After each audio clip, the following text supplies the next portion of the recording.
15 अगस्त 1973 की सुबह प्रधानमंत्री इंदिरा गांधी लाल किले के सामने पहुंची और उनके पास क्रेन के जरिए एक टाइम कैप्सूल लाया गया और एक 32 फीट गहरे गड्ढे में दबा दिया गया। इंदिरा का कहना था कि इसमें आजादी के बाद देश की 25 साल की उपलब्धियां लिखी है। वहीं पर विरोधियों ने कहा कि इसमें सिर्फ नेहरू इंदिरा परिवार का महिमा मंडन है। हजारों सालों के लिए दफनाया गया यह टाइम कैप्सूल महज 4 साल बाद ही खोदकर बाहर निकलवा लिया गया। इसे बाहर निकालने का आदेश दिया था भारत के चौथे प्रधानमंत्री मोरारजी देसाई ने।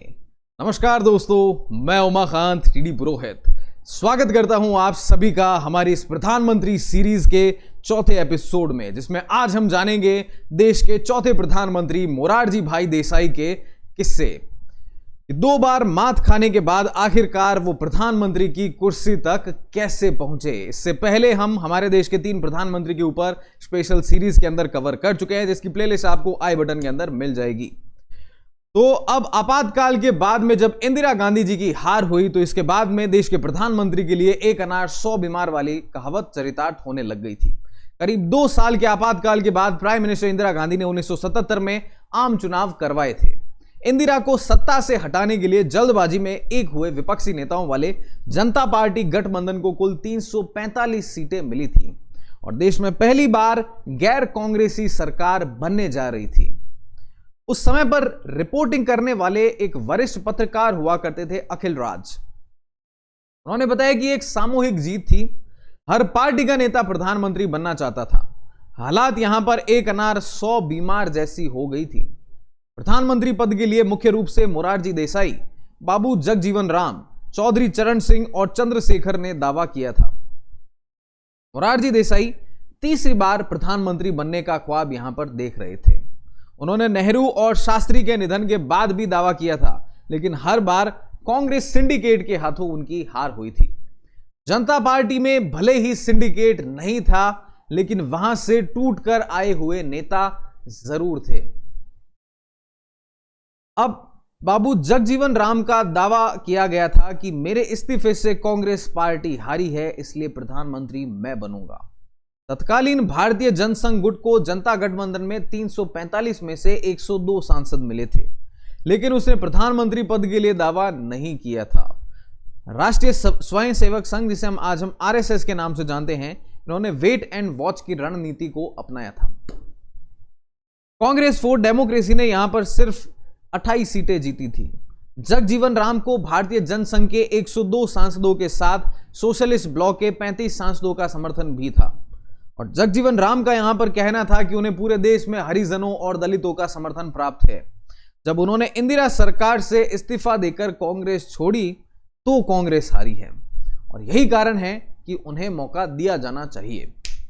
जगजीवन राम ने अटल बिहारी वाजपेयी से वादा किया कि यदि वो उन्हें समर्थन देंगे तो जगजीवन राम वाजपेयी को डेप्यूटी प्राइम मिनिस्टर बना देंगे। तो सभी नेता यहां पर प्रधानमंत्री बनने के लिए अपना अपना जुगाड़ लगा रहे थे। चौधरी चरण सिंह ने भी आचार्य जेबी कृपलानी को बुलाया और उस समय जयप्रकाश नारायण और जेबी कृपलानी मार्गदर्शक और निर्णायक की भूमिका में थे। यहां पर मैं आपको बता देता हूं कि सरकार और प्रधानमंत्री बनाने का सारा काम 4 गांधीवादी नेता के.एस. राधाकृष्णन, नारायण भाई देसाई, सिद्धराज ढड्डा और गोविंदराव देशपांडे कर रहे थे। तो बाबू जगजीवन राम के बारे में हमने बात की कि किस तरीके से वो प्रधानमंत्री बनना चाहते थे। फिर एक और नाम यहां पर आता है चरण सिंह का, जिनका कहना था कि मेरी वजह से कांग्रेस का सफाया हुआ है, इसलिए मुझे प्रधानमंत्री बनाओ। तो चरण सिंह ने कहा कि जनता गठबंधन की राजनीति पूरी तरीके से उनके दिमाग की उपज है। उत्तर भारत में जनता पार्टी को क्लीन स्वीप सिर्फ उनकी वजह से ही मिला है, इसलिए उन्हें प्रधानमंत्री होना चाहिए। तो इसके बारे में राजनीतिक विश्लेषक और लेखक है मिस्टर रवि विश्वेश्वरैया शारदा प्रसाद। वो बताते हैं कि मेरे मामा के.एस. राधाकृष्णन गांधी शांति प्रतिष्ठान के प्रमुख थे। वे दशकों तक जेपी के बहुत ज्यादा करीब रहे थे और उन्होंने अपने सर्वोदय साथियों नारायण भाई देसाई, सिद्धराज ढड्डा, गोविंदराव देशपांडे के साथ मिलकर सोचा कि जगजीवन या राम या चरण सिंह में से अगर किसी को भी देश का प्रधानमंत्री बना दिया गया तो वो काफी विनाशकारी हो सकता है। ऐसा इसलिए क्योंकि चरण सिंह और जगजीवन राम दोनों एक दूसरे से काफी ज्यादा नफरत करते थे। अगर दोनों में से किसी एक को प्रधानमंत्री बनाया जाता तो दूसरा उसे सत्ता से हटाने के लिए खूब षड्यंत्र रचता रहेगा। यही कारण था कि आचार्य जेबी कृपलानी और जेपी ने इनके नाम पर सोचना ही बंद कर दिया था। इस कारण से जेपी और सर्वोदय टीम ने एक और नाम के ऊपर विचार करने की शुरुआत की। इसका नाम था मोरारजी देसाई, जो आगे चल करके देश के चौथे प्रधानमंत्री बने, जिनके बारे में आज हम यहां पर चर्चा कर रहे हैं। पर यहां पर मोरारजी भाई देसाई के साथ में भी कुछ दिक्कतें थी। ऐसा नहीं था कि सारी चीजें क्लीन थी, फाइल क्लीन थी उनकी, लेकिन उन दिक्कतों को दरकिनार किया गया। इसके बारे में अगर मैं बात करूं तो मोरारजी भाई देसाई और जेपी के बीच दशकों से व्यक्तित्व को लेकर टकराव चल रहा था। मोरारजी जेपी से 6 साल बड़े थे। मोरारजी का जन्म 1896 में और जेपी का 1902 में हुआ था। चरण सिंह का जन्म भी 1902 में और जगजीवन राम का 1908 में हुआ था। मोरारजी खुद को जवाहरलाल नेहरू का असली उत्तराधिकारी मानते थे। हालांकि फरवरी 1974 के बाद से मोरारजी और जेपी ने इंदिरा गांधी को हराने के लिए अपनी कड़वाहट को किनारे रखकर और एक दूसरे के साथ में तो आ गए थे, जिसके बारे में राजनीतिक विश्लेषक और लेखक रवि विश्वेश्वरैया शारदा प्रसाद बताते हैं कि सर्वोदय गांधीवादी चौकड़ी ने यह भी तय कर लिया था कि नानाजी देशमुख को डेप्यूटी प्राइम मिनिस्टर बनाया जाना चाहिए। ये नानाजी ही थे दोस्तों, जिन्होंने समाजवादियों, कांग्रेस, बीएलडी, लोकदल, जनसंघ और कई आजाद गुटों को जनता गठबंधन बनाने के लिए एकजुट किया था। Nanaji Birla institute of technology and science BITS Pilani से ग्रेजुएट होने के साथ साथ में आधुनिक उनका टेक्निकल विजन भी था और ये सोचते थे कि मिलनसार और एकजुट करने वाले नानाजी घमंडी, अहंकारी, कठोर मोरारजी की कमियों को दूर करने में यहां पर सहायक होंगे। तो कुछ इस तरीके से मोरारजी देसाई को कैसे प्रधानमंत्री बनाया जाना चाहिए, कैसे क्या करना चाहिए, इसके ऊपर अभी तक मंथन चल रहा था। और जगजीवन राम और मोरारजी में जो आखिरी टक्कर हुई, इसमें जगजीवन राम को भरोसा था कि उन्हें 345 में से कम 165 सांसदों का समर्थन प्राप्त है। तो जगजीवन राम ने कहा कि प्रधानमंत्री पद के लिए खुला चुनाव होना चाहिए, जिसके पास ज्यादा सांसद होंगे वो प्रधानमंत्री बन जाएगा। सर्वोदय गांधीवादियों की टीम ने जगजीवन राम को समझाया था कि अगर प्रधानमंत्री पद के लिए आंतरिक चुनाव हुआ तो जनता पार्टी गठबंधन में दरार आ जाएगी और ये टूट जाएगा। तो वो जो मेजॉरिटी लेकर के आए हैं वो सारी मेजॉरिटी समाप्त हो जाएगी, सरकार नहीं बन पाएगी। इसके बारे में रवि विश्वेश्वरैया शारदा प्रसाद बताते हैं कि समय समाप्त हो रहा था, क्योंकि 24 मार्च 1977 तक नई सरकार का गठन होना था। तो 23 मार्च की शाम को मेरे मामा के.एस. राधाकृष्णन ने मीडिया को बताया कि कोई आंतरिक चुनाव नहीं होने वाला है। आचार्य जेबी कृपलानी और जेपी नए प्रधानमंत्री और कैबिनेट का ऐलान जल्द ही करेंगे। तो इसके बाद में सर्वोदय गांधीवादियों की जो टीम थी, इन्होंने मोरारजी देसाई के पक्ष में सर्वसम्मति सुनिश्चित करने के लिए पूरी रात भर काम किया कि सब जगह से उनको सम्मति मिल जाए कि हाँ अब इन्हें बनाया जाना चाहिए, इसको लेकर के। तो इस समय पर शांति भूषण, जो इंदिरा गांधी के खिलाफ अपनी चुनाव याचिका में राजनारायण के वकील थे, कांग्रेस ओ के कोषाध्यक्ष भी थे, उन्होंने भी जगजीवन राम का काफी कड़ा विरोध किया। ये शांति भूषण वही हैं जिनके सुपुत्र आज एक सुप्रीम कोर्ट के अंदर एडवोकेट हैं, जिनका नाम है प्रशांत भूषण। तो चौधरी चरण सिंह ने बयान दिया कि अगर जगजीवन राम को प्रधानमंत्री बनाया गया तो वो तुरंत ही जनता गठबंधन को छोड़ देंगे। तो मतलब जगजीवन राम का नाम कैंसिल हो गया। इसके बाद भारतीय जनसंघ के लाल कृष्ण आडवाणी से भी मुलाकात की गई और आडवाणी ने उन्हें बताया कि जनसंघ समूह जगजीवन राम का समर्थन केवल इसलिए कर रहा है क्योंकि उनको लगता है कि वो जेपी की पसंद है। तो चारों ने जनसंघ गुट को 3 वरिष्ठ कैबिनेट पदों की पेशकश भी की और आरएसएस के नानाजी देशमुख को डेप्यूटी प्राइम मिनिस्टर बनाने की बात भी कही। हालांकि जगजीवन राम को इन घटनाक्रमों की कोई भी जानकारी यहां पर नहीं थी। वे जिनको अपना समर्थक मान रहे थे, वे रातों रात मोरारजी देसाई के साथ में जाकर के खड़े हो गए। इस तरीके से बाबू जगजीवन राम चौधरी चरण सिंह और चंद्रशेखर को पछाड़कर मोरारजी देसाई बने देश के चौथे प्रधानमंत्री। अब गांधीवादी असूलों के कारण अड़ियल कहे जाने वाले प्रधानमंत्री मोरारजी भाई देसाई के कुछ सुने और अनसुने किस्से मैं आपके सामने यहां पर हाजिर हूं लेकर के। तो एक बार का एक किस्सा बताता हूं, जब एक रॉ अधिकारी की प्रधानमंत्री मोरारजी से मुठभेड़ हो गई थी। जी हां, प्रधानमंत्री से रॉ के अधिकारी की मुठभेड़ हो गई। आखिर ऐसा क्यों हुआ, तो चलो बताता हूं। मोरारजी देसाई एक अड़ियल प्रधानमंत्री थे। उनको लेकर के रॉ के जो ऑफिसर थे वो काफी सतर्क रहा करते थे। बी रामन अपनी किताब काउबॉयज ऑफ रॉ में लिखते हैं कि मोरारजी देसाई यूके और फ्रांस की यात्रा के ऊपर आए थे। लंदन में उन्होंने रॉ के जो स्टेशन चीफ थे उनसे उनके काम के बारे में बात की कि हाँ बताओ आप क्या काम करते हो। रॉ ऑफिसर ने एक रिटर्न में डिटेल नोट बनाया ताकि वो यूके में रॉ के काम के बारे में जान सके। मोरारजी ने वो नोट अपनी जेब में रख लिया और कहा कि मैं वापस की फ्लाइट के दौरान विमान में बैठ करके इसको पढ़ूंगा। ऑफिसर ने उसी समय पर कहा कि सर इसको पढ़ करके तुरंत वापस करो, इस नोट में बेहद सेंसिटिव जानकारी है, आप ऐसा नहीं कर सकते। मोरारजी उस समय देश के प्रधानमंत्री थे। उन्होंने यहां पर नाराजगी दिखाते हुए कहा कि मैं बंबई प्रांत का चीफ मिनिस्टर रह चुका हूं, दिल्ली में कई सालों तक केंद्रीय मंत्री रहा हूं, तुमसे ज्यादा अच्छे से जानता हूं, मुझे सिक्योरिटी के बारे में मत सिखाओ कि मुझे क्या करना है और क्या नहीं करना है। अफसर अड़ा रहा कि उसे वो नोट वापस चाहिए। आखिरकार आंखों से नाराजगी जताते हुए मोरारजी ने वो नोट वापस रॉ अफसर को दे दिया था।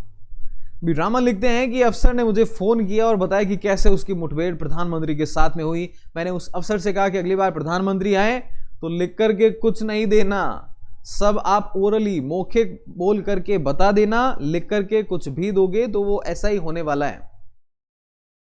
एक बार मोरारजी भाई देसाई के बड़बोलेपन का खामियाजा रॉ एजेंट्स को भुगतना पड़ा था। इसके बारे में बीबीसी के वरिष्ठ पत्रकार रेहान फजल एक स्टोरी में लिखते हैं कि रॉ के जासूसों ने पता लगा लिया था कि पाकिस्तान के कहूटा में परमाणु प्लांट लग चुका है। एक रॉ एजेंट को 1977 में पाकिस्तान के कहूटा परमाणु प्लांट का डिजाइन भी मिल गया था और वो उसे $10,000 में भारत को देना चाहता था। तब पीएम मोरारजी देसाई ने इस डिजाइन को खरीदने की पेशकश को ठुकरा दिया था। मोरारजी ने यहां पर पाकिस्तान के राष्ट्रपति जनरल जिया उल हक को बड़बोलेपन में फोन करके बता दिया कि हमें आपके परमाणु प्लांट की पूरी जानकारी है। और इसके बाद में बताया जाता है कि जिया उल हक ने ना सिर्फ उस रॉ एजेंट को पकड़ लिया बल्कि पाकिस्तान में मौजूद कई सारे रॉ एजेंट्स को मोरारजी भाई देसाई के इस कृत्य की वजह से अपनी जान गंवानी पड़ी थी। मोरारजी भाई देसाई के बारे में एक फेमस किस्सा है जिसके बारे में काफी कम लोगों को पता है, पर वो काफी ज्यादा इंटरनेशनल मीडिया में उस समय पर चर्चा में रहा था जब मोरारजी भाई देसाई ने इंटरनेशनल मीडिया से कहा था कि मैं अपना खुद का मूत्र पीता हूं। जी हां, मोरारजी देसाई ने स्वमूत्र आंदोलन चलाया था। इसका मतलब यह था कि वह अपना मूत्र, अपना टॉयलेट, अपना यूरिन खुद पीते थे। उनका दावा था कि इसे पीने से वो बहुत ज्यादा सेहतमंद है। जून 1978 में मोरारजी अमेरिका यात्रा पर प्रधानमंत्री के तौर पर गए थे और यात्रा के दौरान अमेरिका के वीकली न्यूज़पेपर 60 मिनट्स के पत्रकार थे डैन राथर, उन्होंने उनका एक इंटरव्यू लिया और राथर ने यहां पर पूछा कि आप 82 की उम्र के अंदर इतना सेहतमंद कैसे रहते हैं। Can you ever imagine Morarji का यहां पर क्या रिप्लाई था। उनका कहना था कि वे फलों और सब्जियों के रस, ताजा और प्राकृतिक दूध, सादा दही, शहद, कच्चे मेवे, 5 लौंग ये सब खाते हैं।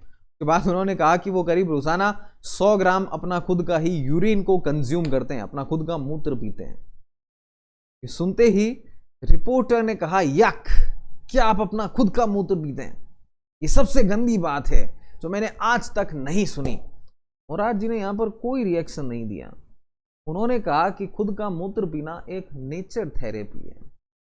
साथ में उन्होंने एक तर्क भी दिया था इसको लेकर के, कहा कि अगर आप जानवरों को देखेंगे तो वो भी खुद का मूत्र पीते हैं और सेहतमंद रहते हैं। हिंदू दर्शन में गाय के मूत्र को पवित्र माना गया और हर अनुष्ठान में इसका प्रयोग किया जाता है, तो लोगों को इसको अवश्य पीना चाहिए। साथ में ही मोरारजी देसाई ने यहां पर एक बात और कही। उन्होंने कहा कि अमेरिकी वैज्ञानिक दिल की समस्याओं के लिए मूत्र अर्क तैयार कर रहे हैं। आप दूसरों का मूत्र पी रहे हैं तो अपना क्यों नहीं पी रहे हैं? आपके वैज्ञानिकों के मूत्र अर्क की लागत हजारों डॉलर है जबकि खुद का मूत्र मुफ्त है। जब ये इंटरव्यू छपा तो पूरी दुनिया में इसकी चर्चा हुई कि भारत के प्रधानमंत्री हैं मोरारजी भाई देसाई, वो ऐसी बात करते हैं और वो खुद का मूत्र पीते हैं, वो खुद का यूरिन कंज्यूम करते हैं। और इस वाकये के बाद में एक बार भारत के राजदूत थे, उनकी पत्नी ने कहा कि सारे ग्लासेस को फिकवा दो। जी हां, 1978 में मोरारजी देसाई लंदन के बाद में फ्रांस की यात्रा के ऊपर पेरिस पहुंचे। वो भारत के राजदूत हुआ करते थे आर.डी. साठे, उनके घर पर ही रुके। इसके बारे में पूर्व कैबिनेट सेक्रेटरी बी रामन अपनी किताब काउबॉयज ऑफ रॉ में लिखते हैं कि जब मोरारजी देसाई दिल्ली लौट गए तो मैं साठे के घर पे गया था। मेरी आओ भगत में उनकी नौकर हमें ड्रिंक्स सर्व कर रहा था। तभी साठे की वाइफ ने नौकर से कहा कि तुम ये जो ग्लास यूज में कर रहे हो, जो यूज में ले रहे हो, वो नए हैं या नहीं है। फिर मिसेस साठे ने मेरी तरफ देखा और कहा कि मुझे नहीं पता मोरारजी ने अपना यूरिन पीने के लिए कौन सा ग्लास यूज किया है। इसके कारण मैंने सभी पुराने ग्लासेस को बाहर फेंकवा दिया है। इसके अलावा मोरारजी भाई देसाई के जो सुपुत्र थे उनके ऊपर भ्रष्टाचार के काफी बड़े आरोप लगे थे, लेकिन मोरारजी भाई देसाई इसके बारे में बस देखते रहे, उन्होंने कोई कार्यवाही नहीं की। कुलदीप नैयर वरिष्ठ पत्रकार अपनी एक किताब बियॉन्ड द लाइन्स में लिखते हैं कि इंदिरा सरकार हो या मोरारजी सरकार, कुछ भी यहां पर बदला नहीं था। बदलाव की बात करके जरूर यहां पर मोरारजी भाई देसाई को प्रधानमंत्री बनाया गया था, पर मनमानी वैसी ही थी। इंदिरा सरकार में संजय गांधी मनमानी करते थे, मोरारजी सरकार में उनका बेटा कांति भाई। कुलदीप नैयर ने कहा कि जब उन्होंने मोरारजी भाई से शिकायत की कि उनका बेटा मोटी रकम लेकर के सौदे और ठेके निपटा रहा है और ये सब प्रधानमंत्री आवास में रहकर कर रहा है, कम से कम उससे प्रधानमंत्री हाउस से तो बाहर निकालिए, इस जगह की तो गरिमा का ध्यान रखिए। तो मोरारजी ने कहा कि मैंने एक बार अपनी बेटी को डांटा था तो उसने खुदकुशी कर ली थी, अब मैं अपने बेटे को नहीं खोना चाहता हूं। यही कारण था कि मोरारजी अपने बेटे के करप्शन को लगातार बर्दाश्त करते रहे और अपने ऊपर दाग को लगवाते रहे। इसके बाद में एक और घटना हुई जिसके बारे में वरिष्ठ पत्रकार कुलदीप नैयर अपनी बायोग्राफी बियॉन्ड द लाइन्स में लिखते हैं कि चौधरी चरण सिंह और मोरारजी देसाई के बीच में पुरानी दुश्मनी थी। बस इंदिरा गांधी को हटाने के लिए दोनों एक साथ में आए थे और जैसे ही सत्ता मिली, मोरारजी प्रधानमंत्री बने, वैसे ही इनकी दुश्मनी एक बार फिर से जाग गई थी। जब चौधरी चरण सिंह ने नाराज होकर समर्थन को वापस लेने की बात कही तो मैंने मोरारजी से कहा कि आप चरण सिंह से बात करके उनको मना लो। तो मोरारजी ने कहा कि मैं चरण सिंह को चूरण सिंह बना दूंगा, उसे नहीं मनाऊंगा, मेरी सरकार जाए तो चाहे चली जाए। इसके बाद में चरण सिंह ने समर्थन को वापस ले लिया। मोरारजी ने राष्ट्रपति को 28 जुलाई 1979 को अपना इस्तीफा सौंप दिया और इस तरीके से मोरारजी भाई देसाई ने 2 साल 126 दिन प्रधानमंत्री के तौर पर काम किया। तो हमारी प्रधानमंत्री सीरीज के नेक्स्ट एपिसोड 5वें एपिसोड में हम देखेंगे कि कैसे चौधरी चरण सिंह ने तिकड़म करके हासिल की थी प्रधानमंत्री की कुर्सी। तब तक अगर आपको हमारा ये वीडियो पसंद आया है तो इसे लाइक जरूर करिए, बस 1 सेकंड लगता है दोस्तों इस वीडियो को लाइक करने में, तो लाइक जरूर कर दीजिए। कमेंट करके जरूर बताइए ये वीडियो आपको कैसा लगा और अगर हमसे कोई भूल हुई है, कोई गलती कर दी है हमने या कोई पॉइंट छूट गया है तो प्लीज वो भी आप मेंशन जरूर करिए कमेंट के अंदर। अगर आप पहली बार इस चैनल के ऊपर हैं तो वो जो सब्सक्राइब वाला बटन दिख रहा है इसे दबाना बिल्कुल भी मत भूलिए। जब वो दबाएंगे तो ऐसे एक मस्त एनिमेशन आपको दिखने वाला है, साथ में वो बेल आइकन जो दिखता है इसे दबा करके ऑल नोटिफिकेशन को कर लो ऑन, क्योंकि अब काफी ज्यादा धमाकेदार वीडियोस आपके लिए आने वाले हैं इसी चैनल के ऊपर। तो मिलते हैं आप सभी से हमारी प्रधानमंत्री सीरीज के अगले एपिसोड में। तब तक stay fit, stay strong or do whatever you want to do man, but don't trouble your mother. Have very good time. Thank you all.